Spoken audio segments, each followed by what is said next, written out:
नमस्कार मेरे प्यारे साथियों, कैसे हैं आप सब लोग। स्वागत है आपका इस YouTube चैनल पर। हम लोग इस वीडियो में पढ़ने वाले हैं राज्यों का पुनर्गठन। ये इंडियन पॉलिटी का एक महत्वपूर्ण पार्ट है, इसको हम लोग कवर कर लेंगे। चैनल पर जो लोग नए हैं वो कृपया सब्सक्राइब कर लें, बेल आइकन दबा दें, जिससे आपको वीडियो का नोटिफिकेशन मिलता रहे। तो स्टार्ट करते हैं दोस्तों, राज्यों का पुनर्गठन। देखिए, देश आज़ाद हो चुका था, ठीक है। उस समय क्या है कि बहुत सारे रियासतें हुआ करती थी। रियासतें मतलब क्या है कि छोटे छोटे रजवाड़े आप कह सकते हैं। तो जैसे ही देश आज़ाद हुआ था, वो भी अपने आप को आज़ाद मानते थे। मतलब आज़ाद मतलब बिल्कुल आज़ाद, कि उनको भारत से मतलब नहीं है, उनकी खुद की दुनिया है। जो रियासतें हैं ना, उनकी खुद की दुनिया है, ऐसा मानते थे वो सब। तो एक बहुत ही महान पुरुष थे, आप लोग जानते हैं, सरदार वल्लभ भाई पटेल। इनकी देखरेख में क्या हुआ कि जो रियासतें हैं वो भारत में मिलाने का काम किया गया। अब आप लोग ये सोचेंगे कि भारत में मिलाने का आखिर काम क्यों किया गया। तो देखिए, उस समय लगभग 551 या 552 के आसपास रियासतें हुआ करती थी, और ये अपने आप में एक स्वतंत्र हुआ करते थे। इनको भारत से मतलब नहीं था, आप ऐसे समझ सकते हैं। इनका खुद का कानून, खुद के नियम चलते थे।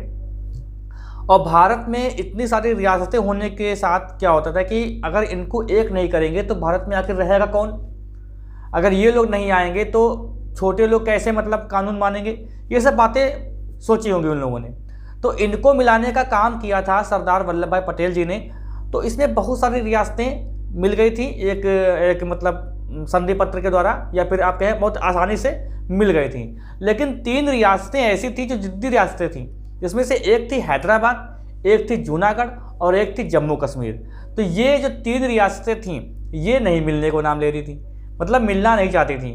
तो हैदराबाद में क्या हुआ था कि एक पुलिस कार्रवाई द्वारा इस रियासत को भारत में मिलाया गया था।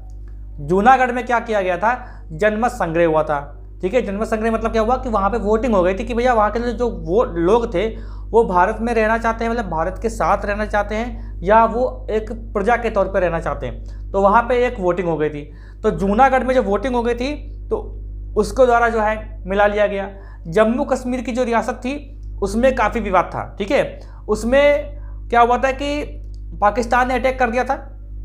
तो उसको कब्जाने के चक्कर में जो जम्मू कश्मीर की जनता थी उनको परेशान कर रही थी। तो वहाँ का जो राजा था, तो उनके साथ एक अधिकार पत्र जो है साइन किया गया था जम्मू कश्मीर रियासत के साथ। तो उस अधिकार पत्र के साथ में बहुत सारे नियम लगे हुए थे। ये एक अलग चीज़ है, इसको हम लोग अलग कभी देखेंगे। और उनका मतलब ये कहना था कि हम भारत के साथ मिलते तो हैं, लेकिन हमारे भी कुछ अलग से कानून होंगे। तो इन सब अधिकार पत्रों पर साइन करके उसको भी भारत में मिला लिया गया था, ठीक है। तो यहाँ पर दोस्तों देख लीजिए कि क्वेश्चन ये बनता है कि यहाँ पर देखिए कि हैदराबाद को जो है पुलिस कार्रवाई द्वारा मिलाया गया। क्वेश्चन आपसे ये दोस्तों बनता है कि ऐसी कौन सी रियासत थी जिसको पुलिस कार्रवाई द्वारा मिलाया, मतलब पुलिस मतलब जबरदस्ती। इसे होता नहीं कि अगर आप कानून तोड़ रहे हो तो पुलिस के द्वारा आपको सुधारा जाएगा, इस टाइप से। तो ये मिलने को तैयार नहीं हो रही थी। यहाँ पर निज़ाम बहुत जिद्दी हुआ करते थे, यहाँ पर बहुत जिद्दी थे, वो नहीं मिल रहे थे। तो पुलिस कार्रवाई द्वारा जो है इनको जबरन मिलाया गया था भारत में, ठीक है। तो अगर आपसे क्वेश्चन बने कि ऐसी कौन सी रियासत थी जो पुलिस कार्यवाही द्वारा भारत में मिलाई गई थी या भारत में विलय किया गया था, तो वो है हैदराबाद। दूसरी जूनागढ़ जो है वो जनमत संग्रह थी, ठीक है। यहाँ के लोगों ने वोट किया था और कहा था कि भैया हम भारत में विलय होना चाहते हैं, तो वहाँ की समस्या खत्म हो गई थी, ठीक है। और दूसरा देखो, तीसरा क्या है, जम्मू कश्मीर अधिकार पत्र द्वारा जो है एक अधिकार पत्र पर साइन किया गया था, ठीक है। तो उसके द्वारा भारत में इसका विलय किया गया था। अब देखिए क्या हुआ था कि जल्दी जल्दी जो है राज्य बना दिए गए थे। उसके बाद क्या होता है, एक समस्या उत्पन्न हुई। आप लोग जानते हो कि भारत में कई सारी भाषाएं बोली जाती हैं, कई सारी अपनी अपनी भाषाएं हैं। दक्षिण भारत की जो भाषाएं हैं द्रविड़ भाषा बोलते हैं उसको। तो उसको अलग भाषाएं, मतलब आप समझते हो मैं क्या कहना चाहता हूँ। तो ऐसे ही उत्तर भारत में भी समस्या थी। तो क्या हो रहा था कि वो लोग डिमांड ये कर रहे थे, जो वहाँ की जनता थी वो डिमांड ये कर रही थी कि भैया हमें भाषा के आधार पे हमें अलग अलग कर दो, ताकि हम अपना अपना काम करें।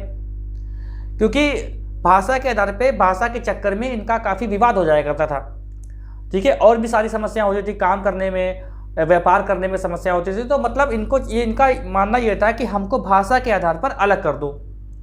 तो भाषा के आधार पर अलग करने के लिए जो है काफ़ी आंदोलन भी हो रहे थे उस समय, ठीक है। और इनकी मांग जो है पूरी भी नहीं हो रही थी, क्योंकि समस्या ये थी कि भाषा के आधार पर किसी राज्य का गठन कर दिया जाए तो देश में जो एकता है उस पर आँच आ सकती है?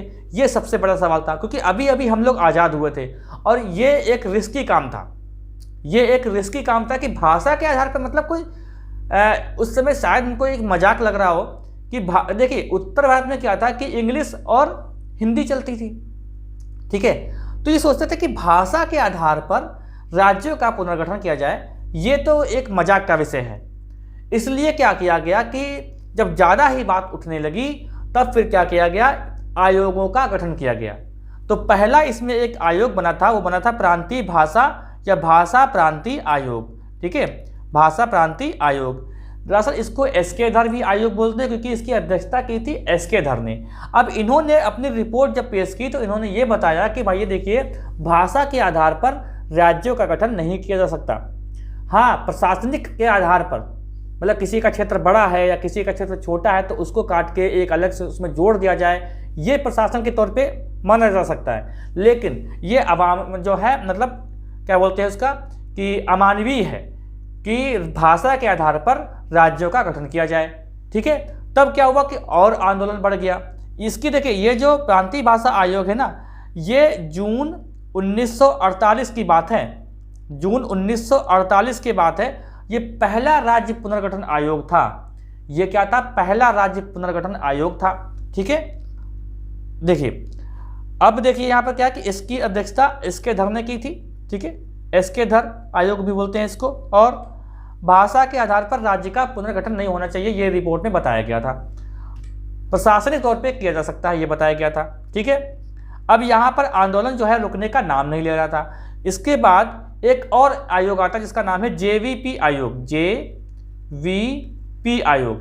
ये जानते हो कब आया था? ये दिसंबर 1948 के आसपास आया था और इसने रिपोर्ट अपनी पेश की थी अप्रैल 1949 के आसपास। इसने भी वही बात की कि भाषा के आधार पर देखिए राज्यों का पुनर्गठन नहीं हो सकता। इस बात से इतना ज़्यादा एक प्राणी था, वो दुखी हुआ दक्षिण भारत का, जिसका नाम था पोट्टी श्रीरामुलु।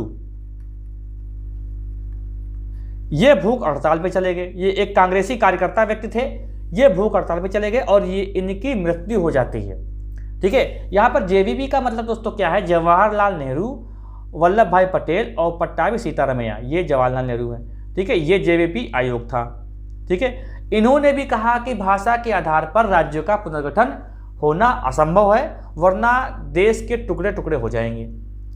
और ये जो व्यक्ति थे, जो कांग्रेसी कार्यकर्ता थे, पोट्टी श्रीरामुलु, इनकी मृत्यु हो जाती है। उसके बाद तो समझ लीजिए कि आग में घी डालने वाला काम हो गया। फिर आनन फानन में आंध्र प्रदेश का गठन करना पड़ा, ठीक है। ये दक्षिण भारत के व्यक्ति थे, कांग्रेसी कार्यकर्ता थे, जहाँ पे देखिए लिखा हुआ है। इस दौरान बहुत ज़्यादा विवाद हो गया, ठीक है, क्योंकि विवाद इसलिए हो गया, भाई दूसरा आयोग था, लोगों को उम्मीद ये थी कि शायद ये अपनी रिपोर्ट में हमारे पक्ष में कुछ बात रखेंगे, लेकिन यहाँ पर भी मतलब बिल्कुल साफ साफ मना कर दिया गया कि यहाँ मतलब भाषा के आधार पर राज्यों का गठन नहीं हो सकता, कोई भी तरीका ही नहीं है, ठीक है। अब देखिए यहाँ पर लिखा, एक कांग्रेसी कार्यकर्ता पोट्टी श्रीरामुलु की एक मृत्यु हो गई। ये हड़ताल पे चले गए थे 1953 में। इसके बाद क्या हुआ कि बहुत ज़्यादा ही बड़े पैमाने पर आंदोलन होने लगा दक्षिण भारत में। दक्षिण भारत में कई भाषाएं हैं, आप लोग जैसे कि जानते हैं, जैसे कि मान लीजिए कन्नड़ हो गए, मलयालम हो गए, तेलुगु हो गई, तमिल हो गई, ठीक है। ये सब भाषाएं वहाँ पर हैं, तो सबका अलग अलग सिस्टम है। तो क्या किया गया कि आनन फानन में आंध्र प्रदेश का गठन करना पड़ा इनको।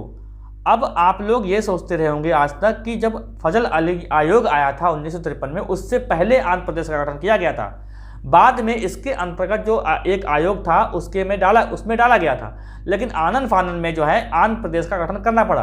अब भैया जब आंध्र प्रदेश का गठन करना ही पड़ गया, तब अब बात और बिगड़ गई, क्योंकि ये जो आवाज़ें जो हर जगह से उठ रही थी, चाहे वो पूर्व हो, चाहे उत्तर हो, चाहे दक्षिण, चाहे पश्चिम, वो लोग कहते थे कि हमें भैया अलग अलग करो, भाषा के आधार पर हमें अलग करो। जब आंध्र प्रदेश का गठन हो गया था, उसके बाद काफ़ी विवाद हो गया था कि हमको भी अलग करो, हमको भी अलग करो, ठीक है। इसके बाद क्या होता है कि एक राज्य पुनर्गठन आयोग आता है, ठीक है, राज्य पुनर्गठन आयोग आता है, जिसको फजल अली आयोग के भी नाम से जानते हैं। 1953 की बात है, 1953 की बात है। और इसके बाद ये 1955 में अपनी रिपोर्ट प्रस्तुत करते हैं भाई साहब, और ये कह देते हैं कि हाँ ठीक है, भाषा के आधार पर राज्यों का पुनर्गठन होना चाहिए। देखिए बात यहाँ पर ये हो गई है कि फजल अली आयोग, अगर मतलब मेरी एक सोच माने, मेरी एक राय अगर जानना चाहते हैं तो मुझे ये लगता है कि 2 बार रिपोर्ट फेल हो गई थी। अब वही उसी को लेके बार बार विवाद हो रहा था, बार बार आयोग बनाया जा रहा था। तो फजल अली आयोग को मुझे लग रहा है कि उसने मतलब ये जो है आयोग जो है, इसमें क्या किया गया था कि जानबूझ के ऐसे कर दिया गया कि जब 2 बार बन चुका है और उसी के लिए ही बनाया जा रहा है बार बार कि भैया देखो आयोग में मीटिंग करो, देखो कि राज्य भाषा के आधार पर राज्यों का गठन होना चाहिए कि नहीं होना चाहिए। तो इनको ज़्यादा समय नहीं लगा, लेकिन तब भी 2 साल का समय इन्होंने लिया। 1955 में अपनी रिपोर्ट प्रस्तुत की और बताया कि भाषा के आधार पर राज्यों का गठन होना चाहिए। अब पहला वाला एसके धर जो था प्रांतीय भाषा आयोग, वो भी फेल हो गया। जेवीपी आयोग, वो भी फेल हो गया। अब चालाकी यहाँ पर यह दिखाई गई ठीक इस आयोग में कि भैया जब 2 बार फेल हो रहा है तो बार बार, जब एक बार फेल हो गया तब भी दोबारा फिर आयोग लाया गया, दोबारा फेल हो गया, तीसरा भी लाया जा रहा है। तो आखिर ये क्यों लाया जा रहा था? क्योंकि फेवर चाहते थे, सरकार फेवर चाहती थी कि कोई आयोग ऐसी रिपोर्ट बना के दे दे जिससे हम भाषा के आधार पर राज्यों का गठन कर सकें। ठीक है, क्योंकि बहुत बड़ा ये मुद्दा था, तो ये आयोग इसीलिए बनाए जा रहे थे बार बार। अब भाई आप खुद सोचो, जब एक बार आयोग फेल हो चुका है, दोबारा उसको बनाने की क्या जरूरत है? लेकिन दोबारा भी फेल हुआ तो तीसरा बनाने की क्या जरूरत है? इसीलिए तो इस आयोग ने क्या किया, अपनी जो है अनुमति दे दी कि हाँ भैया ठीक है, आप भाषा के आधार पर राज्यों का गठन कर सकते हैं। ठीक है, 1955 में इन्होंने रिपोर्ट दी, राज्यों को पुनर्गठन की अनुमति प्रदान की और इसके तहत क्या हुआ कि 14 राज्य और 6 केंद्र शासित प्रदेश आए। देखिए कुछ पहले केंद्र शासित प्रदेश थे, वो बाद में क्या हुआ कि उनको राज्य बनाया गया, और ऐसे भी हैं जो पहले राज्य थे उनको बाद में केंद्र शासित प्रदेश बनाया गया, यानी यूटी, यूनियन टेरिटरी ये बोलते हैं। ठीक है, देखिए कौन कौन से राज्य थे? 14। देखिए आंध्र प्रदेश सबसे पहला बना था, फिर असम, बिहार, बम्बई, जम्मू कश्मीर। देखिए बम्बई एक बहुत बड़ा प्रांत था, इसको ही बांट के महाराष्ट्र और गुजरात बनाया गया था। ठीक है, केरल, मध्य प्रदेश, मद्रास, मैसूर, उड़ीसा, पंजाब, राजस्थान, उत्तर प्रदेश और ये पश्चिम बंगाल। तो ये 14 राज्य बनाए गए थे। ठीक है, ये 14 राज्य बनाए गए थे 1956 के दौरान ही। और केंद्र शासित प्रदेश 6 थे, कौन कौन से? अंडमान निकोबार, दिल्ली, हिमाचल प्रदेश पहले एक यूटी था, मणिपुर एक यूटी था, त्रिपुरा, लक्षद्वीप, ये सब क्या थे? यूटी थे। ठीक है, तो 14 राज्य और केंद्र शासित प्रदेश। बाद में जो अभी तक 2019 से पहले तक चल रहा था वो चल रहा था 29 राज्य। तो इनको देखते हैं। देखिए बंबई से क्या हुआ, फिर महाराष्ट्र बना। बंबई से क्या बनाया गया? महाराष्ट्र और गुजरात निकल के आया, जो 15वां राज्य बना। देखिए बंबई से महाराष्ट्र तो वही हो गया, 14वां वाला हो गया, और 15वां राज्य बना गुजरात। ठीक है, तो ये क्या हो गया? 15वां राज्य बना। दादर नागर हवेली बना, गोवा दमन दीप बना और पुडुचेरी बना। पुडुचेरी बना। ठीक है, पुडुचेरी। तो ये 3 क्या थे? ये 3 थे यूटी, ये यूटी बनाए गए। ठीक है, अभी मैं इसका बताता हूँ सन कौन कौन से थे। फिर नागालैंड 16वां राज्य बना, हरियाणा 17वां राज्य बना, हिमाचल प्रदेश 18वां राज्य बना। देखिए यहाँ पर क्या, हिमाचल प्रदेश एक यूटी है, आप देख रहे हैं ना, यहाँ पर एक यूटी है। पर बाद में क्या बना? अच्छा, यूटी किस लिए होता है कि ताकि वहाँ का जो प्रशासन है वो सीधे सीधे केंद्र के पास हो, और उसमें जो भी एक कमियां है वो सीधे सीधे, अगर वो पिछड़े राज्य हैं, मतलब पिछड़े हैं या फिर नए नए बने हैं, तो उनका जो प्रशासन है सिर्फ सीधे सीधे केंद्र के पास हो, ताकि वो उसका जो है विकास कर सकें, वहाँ पर कोई भी घपलेबाजी ना हो। तो उसका शासन सीधे सीधे केंद्र अपने पास ले लेता है। जब इसमें विकास हो गया या कुछ अपने उनके हिसाब से लगा होगा, बाद में इसको राज्य का दर्जा मिला है। तो हिमाचल प्रदेश जो है देश का 18वां राज्य है।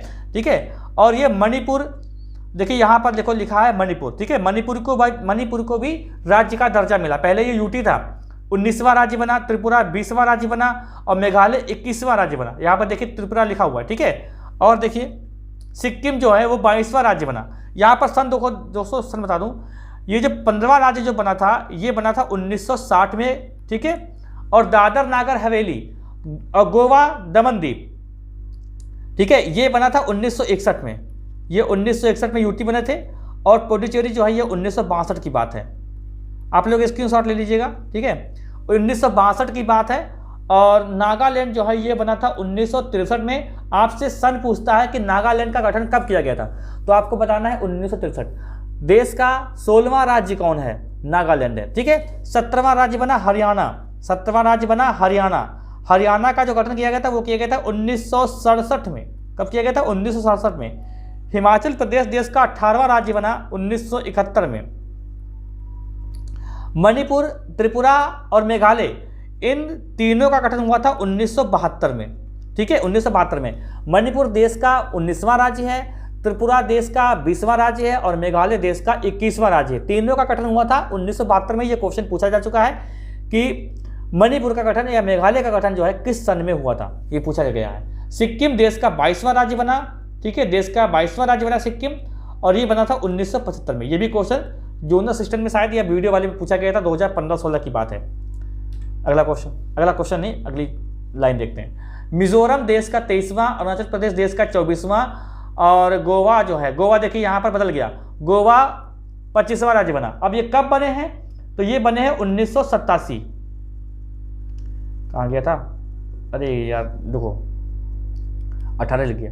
ये बने हैं 1987 में। ठीक है, गोवा को पूर्ण राज्य का दर्जा कब मिला है? 1987 में मिला है। ये देश का 25वां राज्य था। फिर देखिए छत्तीसगढ़ 26वां राज्य बना है, उत्तराखंड 27वां राज्य बना है और झारखंड 28वां राज्य बना है। ये कब बने थे? ये बने थे भाई साहब सन 2000 में। 2000 में देखिए छत्तीसगढ़ जो है ये बना था 1 नवंबर को, 1 नवंबर, और उत्तराखंड बना था 9 नवंबर। गठन है ये, गठन कब हुआ था? ठीक है, और देखिए आज बैक कैमरा लगाया है तो आप ये मत समझिएगा मैं कहाँ देख रहा हूँ, क्योंकि फ्रंट कैमरे से आदत है मेरी। आज मैंने बैक कैमरे का इस्तेमाल किया है, तो बैक कैमरा अब मैं शायद मुझे लग रहा है कि मैं बैक कैमरे में ही देख रहा हूँ, तो आपको लग रहा होगा कि मैं आपको देख रहा हूँ। ठीक है, ये ध्यान रखेंगे, वरना आप सोचे कि आप मैं कहाँ देख रहा हूँ, मैं कहाँ देख के बोल रहा हूँ। ठीक है, 9 नवंबर। और झारखंड का जो है गठन किया गया था 15 नवंबर को। ये डेट आप याद रखेंगे तो अच्छा रहेगा। तो छत्तीसगढ़, उत्तराखंड, झारखंड, जिनका गठन किया गया था सन 2000 में। कब किया गया था भाई? सन 2000 में। ठीक है, तेलंगाना 29वां, देश का 29वां राज्य था तेलंगाना, जो 2 जून 2014 का जिसका गठन किया गया था। इस प्रकार अगर देखें, इस प्रकार देखें तो 29 राज्य हो गए थे। ठीक है, इस प्रकार देखें तो 29 राज्य हुए और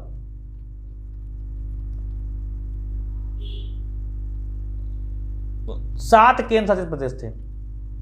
ठीक है, अच्छा लिखा भी है इस प्रकार 29 राज्य और 7 केंद्र शासित प्रदेश। ठीक है, यहाँ पे देखिए नोट देखिए, बदलाव कुछ हुआ था। बदलाव यह हुआ था कि 31 अक्टूबर 2019 को जम्मू कश्मीर का जो विशेष राज्य का दर्जा था उसको समाप्त कर दिया गया था। उसकी जगह जम्मू कश्मीर और उसमें एक जिला था लद्दाख, तो इन दोनों को क्या कर दिया, इन दोनों को यहाँ पर से 2 यूटी बनाए गए थे, यानी केंद्र शासित प्रदेश बनाए गए थे, एक जम्मू कश्मीर एक लद्दाख। ठीक है, फिर इसके बाद क्या हुआ, अब 9 हो गए थे, मतलब जम्मू कश्मीर और लद्दाख 2 बढ़ गए ना, अभी कितने हैं 7 है ना, 7, तो 7 2 प्लस कितने हो गए 9 हो गए। लेकिन यहाँ पर क्या हुआ कि 26 जनवरी 2020 को दादर नागर हवेली और दमन दीव का विलय कर दिया गया, क्योंकि इनकी दूरी 20-25 किलोमीटर थी, इसको दोनों अलग अलग बना रखा था, इनका विलय कर दिया गया। जिसमें क्या हुआ कि अब एक घट गया, इसमें से एक घट गया तो कितने हो बचे 8 बचे। तो अब कितने हैं 8 राज्य हैं और 8 केंद्र शासित प्रदेश हैं। पहले 29 थे, जम्मू कश्मीर को हटा दिया तो 28 बचे और 7 यूटी थे, तो जम्मू कश्मीर में 2 यूटी बनाए गए, तो 7 में 2 जोड़ देंगे 9 हो जाएगा। लेकिन क्या हुआ कि दादर नागर हवेली और दमन दीव का एक साथ विलय कर दिया गया, तो एक घटा देंगे, तो कितने हैं वर्तमान में 28 राज्य और 8 केंद्र शासित प्रदेश हैं। समझ गए। अब देखिए क्या यहाँ पर एक चीज और देखते हैं, राज्य के नाम परिवर्तन, ये है पुराना नाम और ये है नया नाम। तो क्वेश्चन आपसे ये बनता है कि संयुक्त प्रांत का नया नाम क्या है या उत्तर प्रदेश का पुराना नाम क्या था। तो भैया देख लीजिए यहाँ पे लिस्ट बनी हुई है, संयुक्त प्रांत का नया नाम क्या है, उत्तर प्रदेश है। हैदराबाद का नया नाम आंध्र प्रदेश है। श्रावण कोर कोचीन का नाम केरल है। और मध्य भारत का नया नाम क्या है, मध्य प्रदेश है। और पहले मद्रास कहते थे, अब इसको तमिलनाडु कहते हैं। लकाद्वीप, मिनिकॉय, अमनद्वीप, इन तीनों को मिला के एक लक्षद्वीप बनाया गया। ठीक है, मैसूर को अब कर्नाटक बोलते हैं और पौंडीचेरी को अब पुडुचेरी बोलते हैं। उत्तरांचल को अब उत्तराखंड बोलते हैं। अच्छा, उत्तरांचल नाम ज़्यादा अच्छा लगता है। उड़ीसा को अब बोलते हैं भैया उड़ीसा। अच्छा, यहाँ पर बात खत्म नहीं हुई, यहाँ पर बात शुरू होती है इनका ईयर, मतलब किस सन में इनका नाम बदला गया। ठीक है, तो उत्तर प्रदेश दोस्तों नाम बदला गया था 1950 में, और आंध्र प्रदेश कहा गया इसको 1956 में, और केरल कहा गया इसको 1956 में, और मध्य प्रदेश नाम दिया गया 1959 में, ठीक है, और तमिलनाडु कहा गया 1969 में, लक्षद्वीप रखा गया 1973 में, और कर्नाटक कहा गया 1973 में, और पुडुचेरी कहा गया 2006 में, उत्तरांचल का उत्तराखंड नाम दिया गया था 2007 में, और उड़ीसा को उड़ीसा कहा गया 2011 में। तो ये आपका हो गया दोस्तों राज्यों का पुनर्गठन। मैं आशा करता हूँ कि आपने पूरा वीडियो देखा होगा और आपको पूरा वीडियो समझ में आया होगा। किसी चीज़ पे डाउट है, किसी चीज़ को लेकर डाउट है, कोई क्वेश्चन हो तो कमेंट बॉक्स खुला हुआ है, आप लोग कमेंट कर सकते हैं। और वीडियो को लाइक कर दें, और चैनल पे जो लोग नए हैं वो कृपया सब्सक्राइब कर दें, बेल आइकन दबा दें, जिससे आपको वीडियो का नोटिफिकेशन मिलता रहे। इस वीडियो को अपने साथियों के साथ खूब शेयर कीजिएगा, प्यारे से कमेंट छोड़ दें। मिलते हैं हम लोग नेक्स्ट वीडियो में, नेक्स्ट क्लास में।